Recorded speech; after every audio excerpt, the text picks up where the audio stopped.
ప్రేమకు హద్దులు, ధనిక, పేద తేడా లేదన్న సూత్రాన్ని ఈ జంట అక్షరాల నిజం చేసింది. అమెరికా అమ్మాయి, గుజరాత్ అబ్బాయి. ఇదో సినీ పక్కీలో సాగిన లవ్ స్టోరీ. ఇన్నాళ్ళు ఎంతో మధురంగా సాగిన వారి ప్రేమ కథ ఇటీవల 7 అడుగుల బంధంతో సుఖాంతమైంది. గుజరాత్లోని సూరత్కి చెందిన ఆకాష్ పటేల్ ఇంటర్ వరకు చదివాడు. పేదరికం కారణంతో చదువు ఆపేసి వ్యవసాయం చేసుకుంటున్నాడు. ఆకాష్కు అమెరికాలో ఉండే జెసికాతో ఫేస్బుక్లో పరిచయం ఏర్పడింది. ఆమె అక్కడ బ్యాంకర్గా పనిచేస్తోంది. వీరి పరిచయం కాస్త ప్రేమగా మారింది. ఇద్దరి స్థాయి వేరు, కానీ ప్రేమ విలువ తెలిసిన వారిద్దరూ అవేవి పట్టించుకోలేదు. 2 కుటుంబాలకు తాము పెళ్లి చేసుకోవాలని భావిస్తున్నట్టు ఈ ప్రేమ జంట చెప్పేశారు.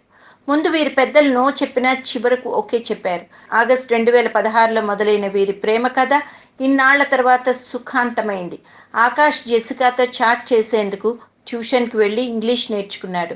ఈ ఏడాది మార్చి చివరి వారంలో జెసికా ఇండియా వచ్చింది. అప్పుడు తొలిసారి వీరిద్దరూ కలిశారు.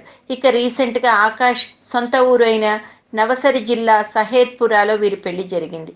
ఈ పెళ్లి చూసిన వారంతా చందమామ కథ కళ్ల ముందు చూసినట్టే ఉందని సంతోషం వ్యక్తం చేశారు.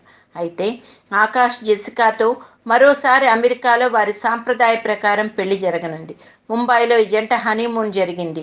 ఏప్రిల్ 14న జెసికా తిరిగి అమెరికా వెళ్లనుంది. ఆ తర్వాత డిసెంబర్లో ఆమె తిరిగి ఇండియాకు వస్తుంది. వీరు ఇండియాలో స్థిరపడాలా లేదా అమెరికాలో స్థిరపడాలా అన్నది డిసైడ్ చేసుకోలేదు. వీరి లవ్ స్టోరీ సినిమా తీస్తే సూపర్ హిట్ అవ్వడం ఖాయం వర్గం వాళ్ళు అంటున్నారు.